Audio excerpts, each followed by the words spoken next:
Welcome back. I guess sort of kind of. Welcome back to the second year of Feedback. If you joined us last year, we're so glad to have you back on this first show of the fall season of Feedback. Tonight we're talking about some renewing things going on here at Clarion University. You may have heard of the master plan. Well, we're going to delve into that. What is the master plan? What's going on with it right now? And also, as usual, I'm going to give you a little bit of an update on my thoughts on the presidential race. It's all tonight on Feedback.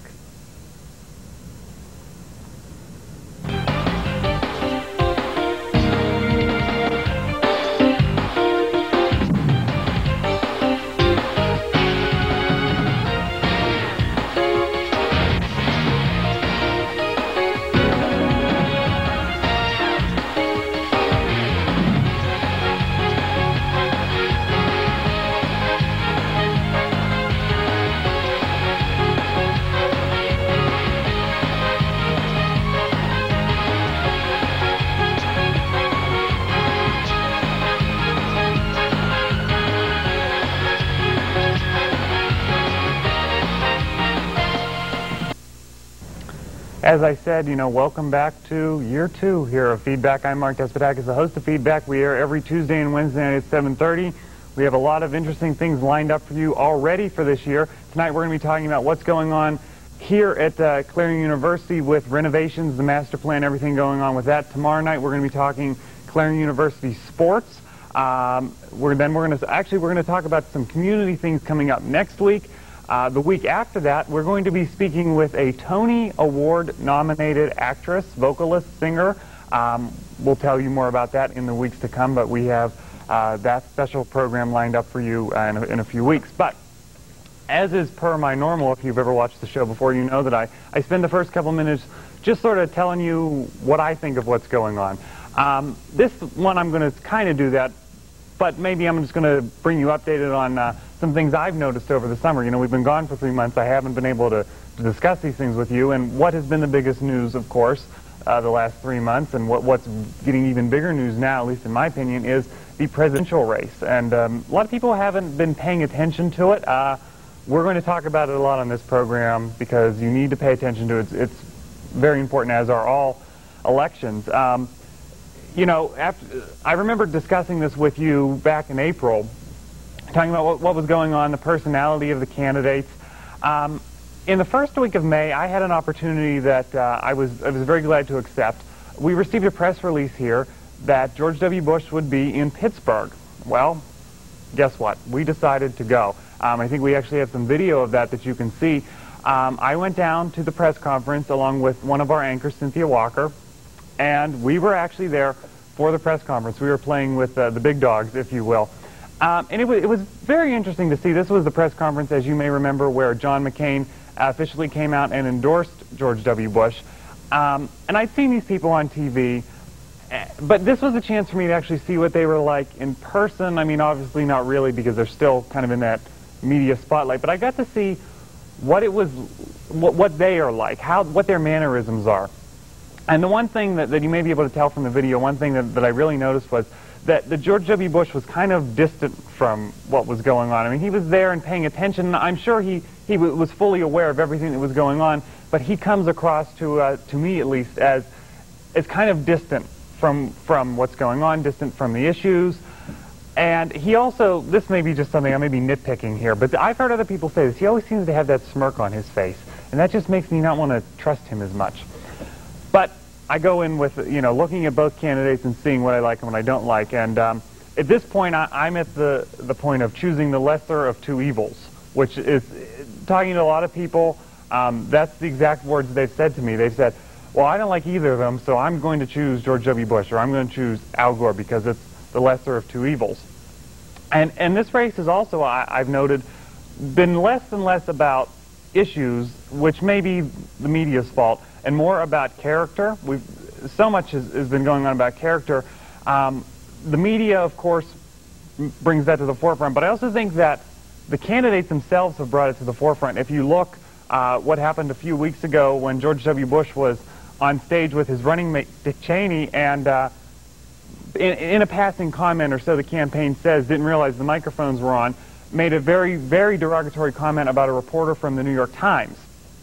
while that was played, of course, over and over again on the David Letterman show and the Tonight Show with Jay Leno, yeah, it was funny at the time, but what does it say about George W. Bush? His candidate's immediate reaction was, and I thought this was very funny, his immediate reaction was, well, you know, that was a private conversation between Governor Bush and his running mate. Well, I mean, don't you think that that also has to do with what he's really like? I think those glimpses are quite interesting. You know, as are the glimpses we see of Al Gore, and I'm sure over the next few weeks I'll be enumerating more on those things. But we're going to take a break. Like I said, more about the presidential election in weeks to come. We're going to take a break, talk about what's going on here at Clarion University with the master plan. Claire Heidler from Facilities Planning joins us after this.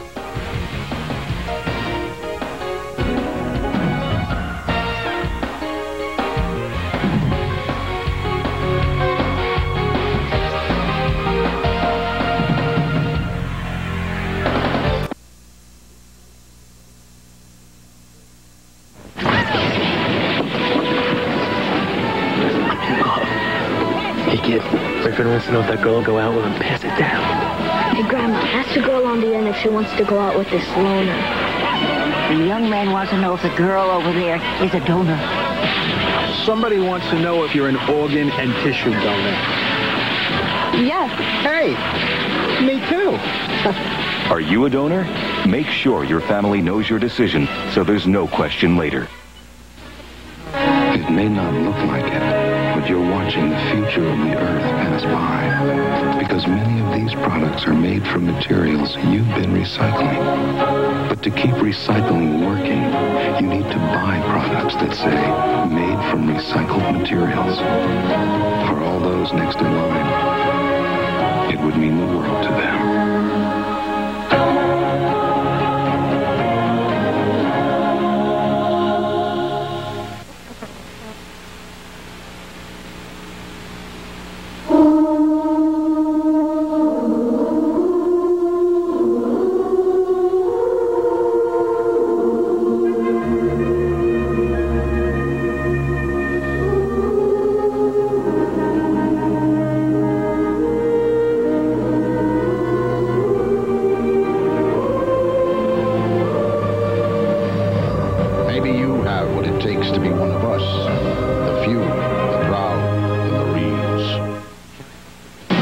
You know, it wouldn't a better name for a movie to come out now, and I think I'm going to make the movie or write the book.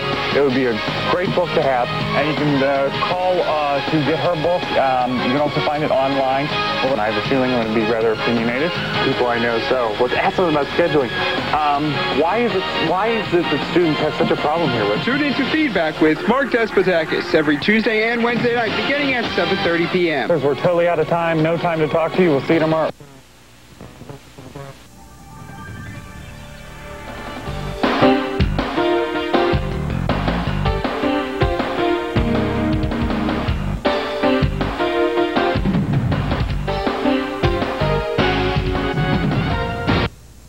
Welcome back. I'm Mark Despotakis. Welcome back to Feedback.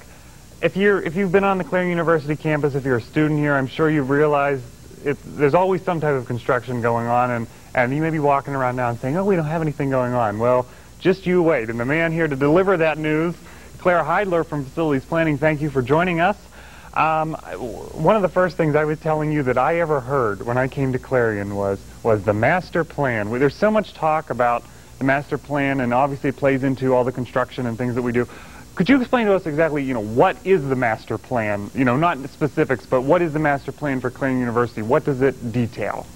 The master plan details a number of things, Mark, but I think it's important to remember that it's really broken into three sections. You have the 3 to 5 year period of time as one section, roughly 5 to 10, and then 10 to 20 year period of time. Those three time spans, if you will, address what we would hope to achieve during those time spans.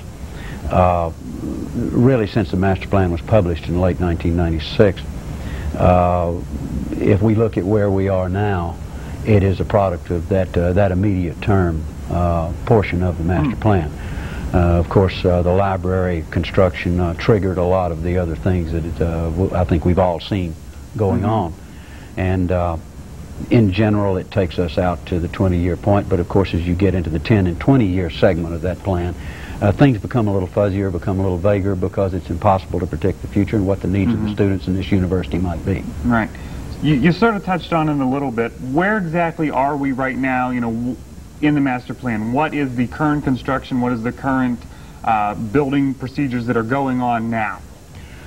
We have spent the last year finishing up the design on the Carlson Library, getting it out to bid, getting those bids awarded, and I am proud to say that the contractor came to work today. You will very shortly, perhaps today, you saw fencing going up around the construction site, so we are indeed underway with the Carlson Library. In order to make that happen, if I could go back a little bit, in order to make that happen, of course, you've got to vacate the Carlson Library to get those books and the people out, and the Carlson Classroom building as well, where English was taught, certainly. And there were a few other offices in there as well. Well, you have to relocate those people. And we started about 2.5 or 3 years ago. We renovated Keeling, and then we went on to renovate Davis Hall to accommodate English. We moved CSD out of Davis. Also a number of other offices, and so we got Davis cleared. Then we got English out of Carlson Library or Carlson Classroom building, put them into Davis. Then we had to go about the business of finding places to put these books, and some of the library staff to service the students, so that we could keep some degree of normalcy about what's going on over the next year to year and a half.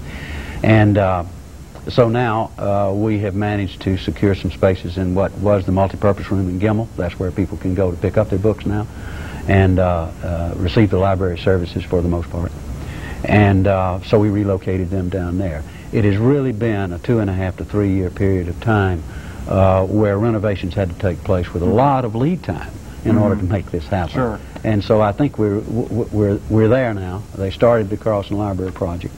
There's going to be some inconvenience. There will be some inconvenience over the next year as that construction site takes shape. And we would like to have gotten started a little bit earlier in the summer, but the way the contracts were awarded and everything just wasn't possible.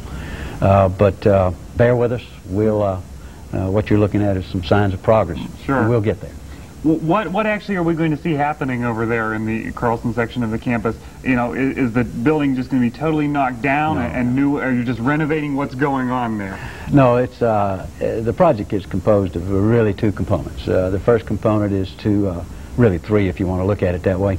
The first thing we're going to do is demolish the Carlson Classroom building in that courtyard area, which has been less than useful over the years, and then we will expand the Carlson Library by building more accommodating spaces, completely wired high-tech spaces, smart classrooms, computer labs into those areas, as well as space for the volumes and a number of multimedia sorts of endeavors. Library science will be hosted by that building as well.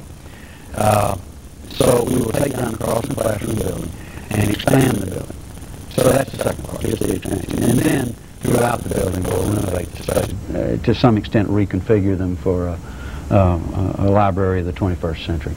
So it's a renovation, first a demolition, then an expansion, and also at the same time a renovation of the existing facility. Okay. At this point we're going to take a break. Well, we're going to come back, sort of weed through maybe a little bit more of what's going on with Carlson, and maybe what else we're going to see on the campus. Sure. We're going to take a break and be right back on Feedback after this.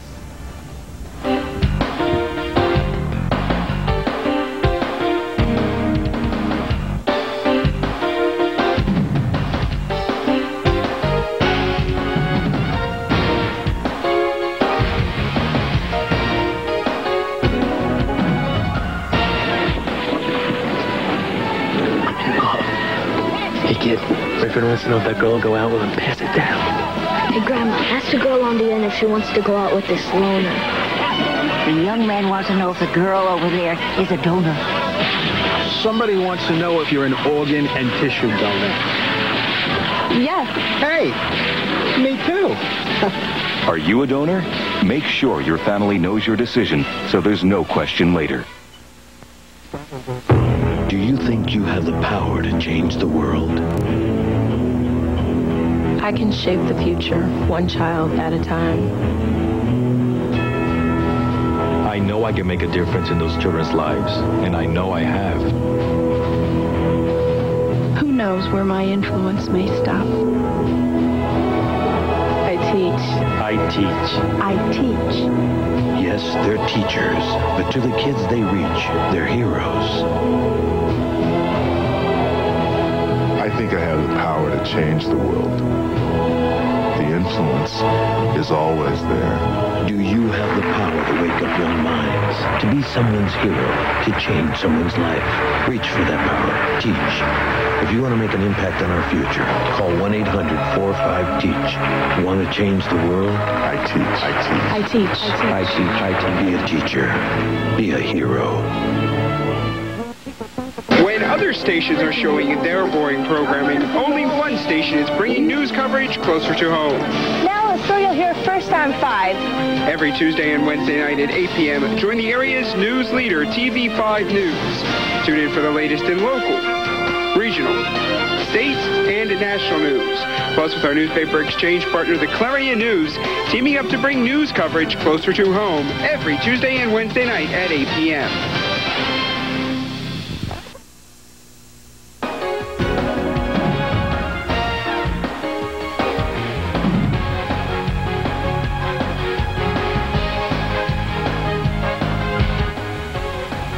Welcome back to Feedback. I'm Mark Despotakis. As I said, as you've noticed, today we're talking about the master plan renovations going on here at Clarion University, talking with Claire Heidler from Facilities Planning. And you know what, not everyone's happy about this. I'm sure you've heard. Not everybody loves to see construction around every corner, or at least every year when they think, oh good, it's done, there's a new one right around the corner.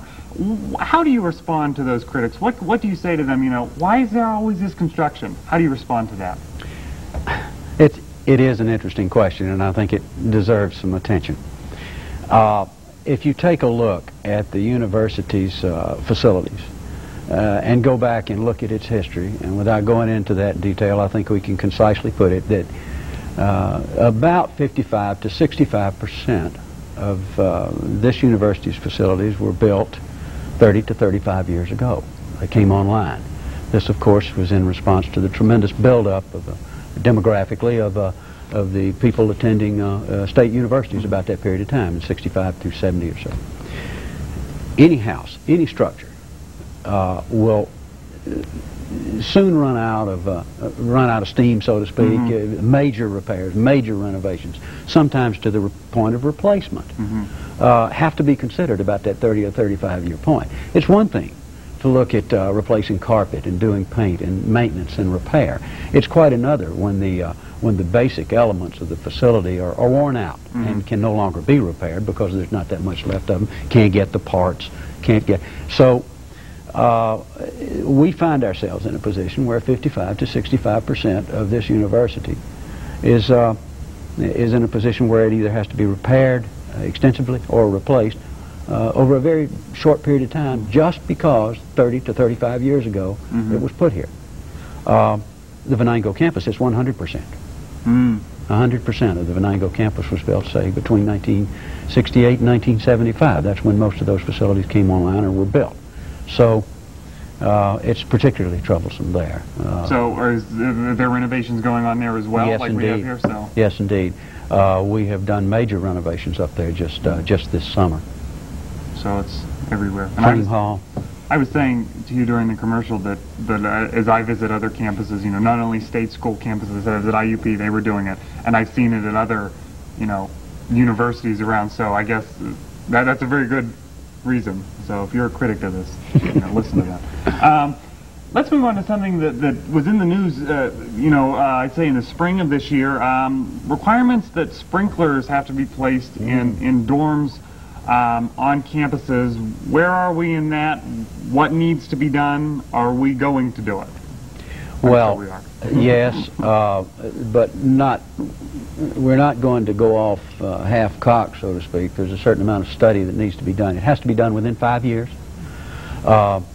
Just today, I confirmed that a group of consultants will be in here very shortly, within the next 3 or 4 days, to begin to evaluate the residence halls, all but Beck, because Beck Hall has a sprinkler system in it. We put it in this summer. It's something we wanted to do for quite some time. And But the other residence halls need to be evaluated to develop a plan as to how we're going to get those sprinkler systems established, how much it'll cost. And we just don't know exactly how feasible all of this is. Certainly it's feasible, but the level that we have to go to, the trouble we have to go to get them in there, the fire protection we have, the fire detection we have, such as smoke detectors, all of that will be evaluated. So it remains to be seen what will unfold from there. But we do have to sprinkler these things according to current guidance anyway. We have to sprinkler these facilities within the next 5 years. So then, does this throw a wrench at all into what the goals were set aside, in the master plan? Does that throw a wrench into it now that you're going to have to spend money to do sprinkler systems, or was this a thought, in '96 when you came up with this? The sprinkler system issue was not, with the exception of Bechtel, the sprinkler system was not so much of an issue at that point in time. It is now. The impact it has on the master plan remains to be seen. What we're studying this to make a determination as to how large or how small that impact may be, and that's really about all I can say until we all the facts are in. Right. So we'll have that'll be coming out. They'll be coming out to evaluate in the next week or so. You said. Let's look down the line. We've sort of been talking about what's going on immediately with Carlson. What do we have coming down the line? What's the next construction project that people are going to complain about? I can't help but say Carlson's quite enough, thank you.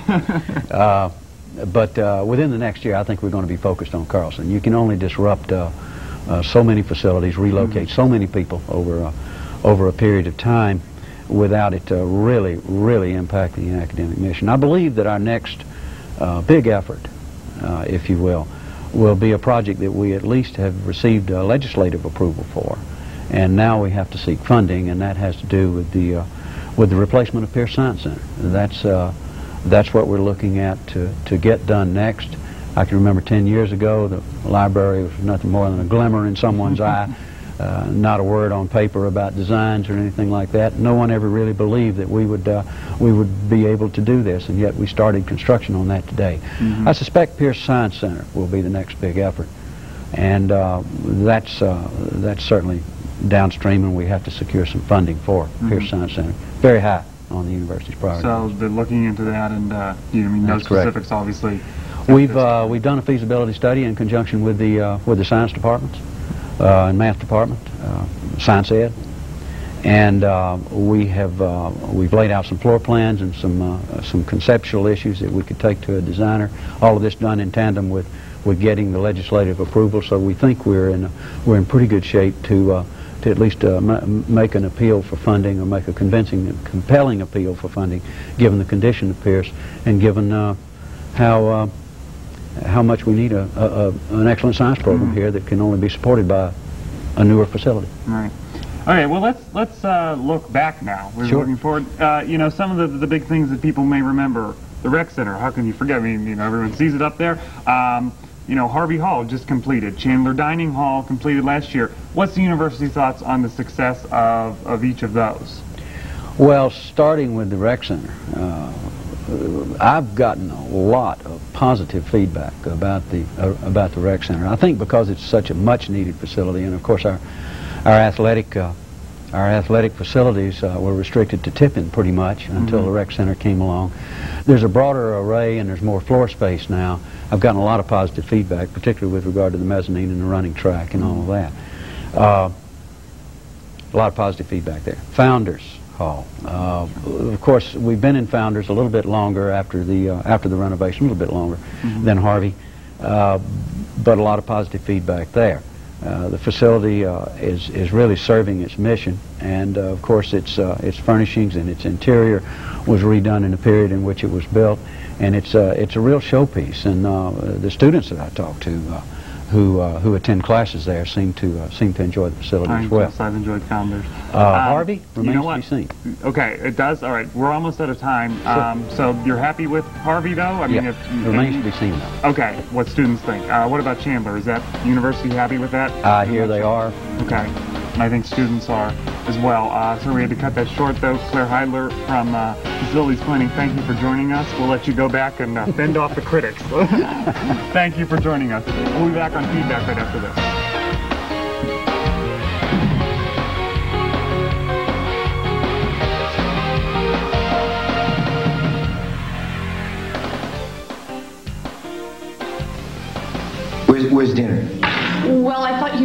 couple of hours ago, and I put everything away, so I did... What is this? Pizza?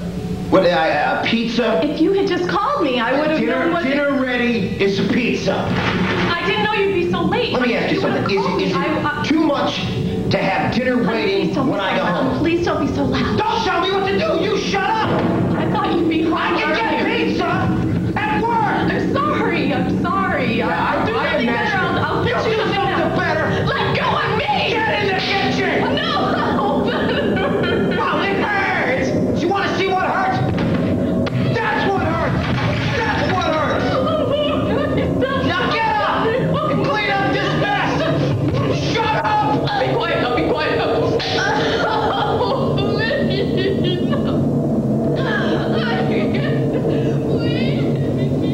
For information, call 1-800-END-ABUSE. I said, you know, wouldn't a better name for a movie to come out now, and I think I'm going to make the movie or write the book. It would be a great book to have, and you can call to get her book. You can also find it online. Well, and I have a feeling I'm going to be rather opinionated, people I know. So let's ask them about scheduling. Why is it that students have such a problem here with? Tune into Feedback with Mark Despotakis every Tuesday and Wednesday night beginning at 7:30 p.m. We're totally out of time. No time to talk to you. We'll see you tomorrow. It may not look like it, but you're watching the future of the Earth pass by. Because many of these products are made from materials you've been recycling. But to keep recycling working, you need to buy products that say, made from recycled materials. For all those next in line, it would mean the world to them.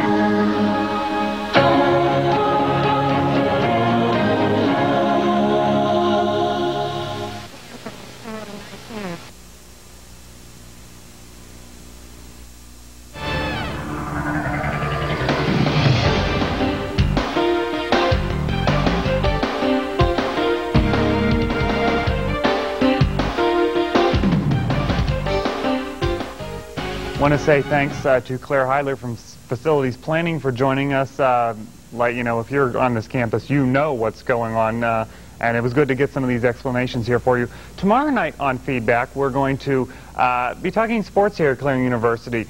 First of all, there's a new soccer program at Clarion. We're going to be talking about that.